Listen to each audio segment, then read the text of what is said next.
स्वामी के आंतरिक लाइन में कहा था, कही राम श्याम कई गए बहाना,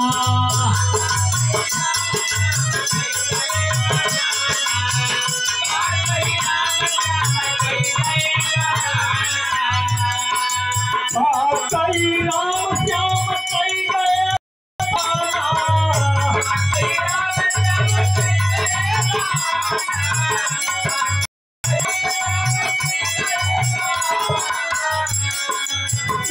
अपन गए मोर बरताना,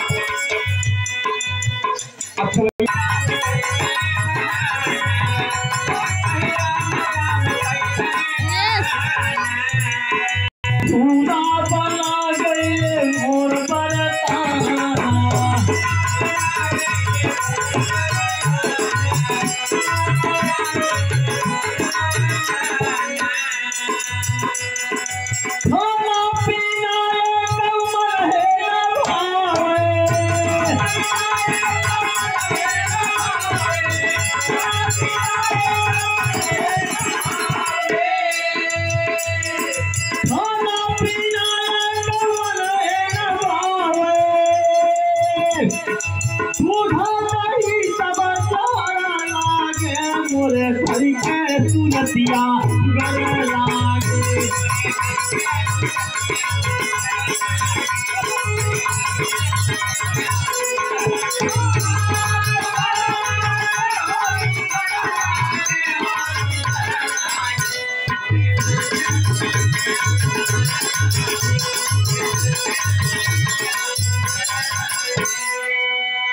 कौन सत्या बड़े भैया माधव प्रसाद बिंद सवलवा स्वयं के पावन धरती से आपका यह जो टेंट लगा हुआ है, आप ही का टेंट है।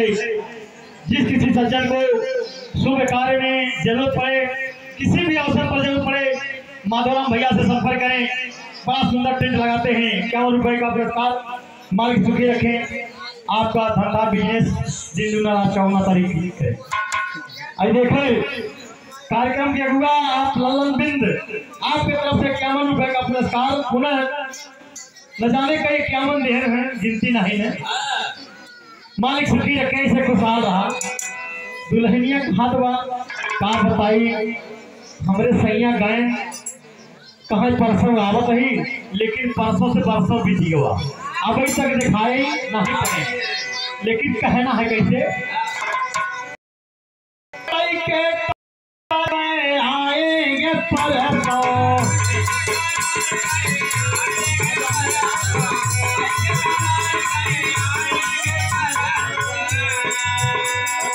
आए न श्याम बीता चाहत परसों,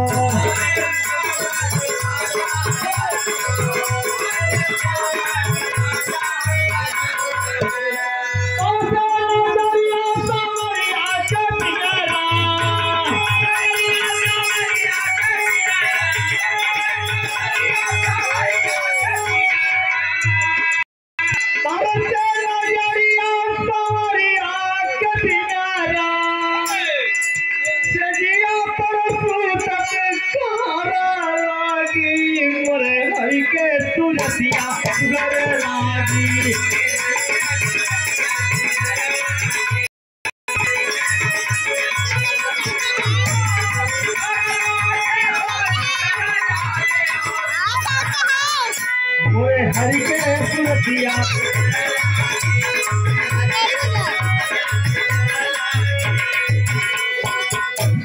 अच्छा भैया, ये हमारे छोटे भाई आप परम सद्या आलोक शर्मा सिमरी के धरती से आप एक अच्छे कंप्यूटर के शिक्षा अध्यापक भी हैं। आपके तरफ से 101 रुपए का आशीर्वाद स्वरूप प्रदान हुआ है। मालिक सुखी रखें आपको। जिस मार्ग पे चल रहे हैं आप, सफलता आपके कदम चूमे, यही मालिक से कामना है। बोलिए शंकर भगवान की। आखिर लाइन में लाने भैया दुल्हनिया आपन दीपक के बाद एक बात बताओ बा का बताओ माता लागत बा कि अरे फंस गए कौनो सवतिया के बस में।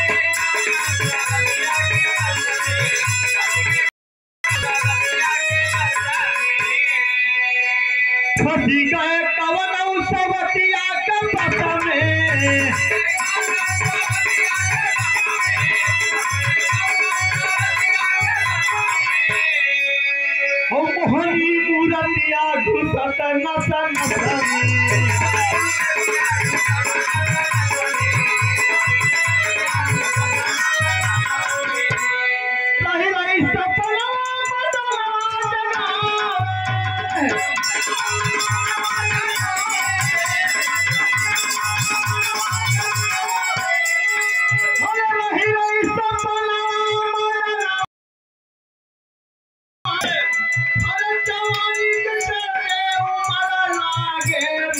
हरि के तीरथिया सुगर लागे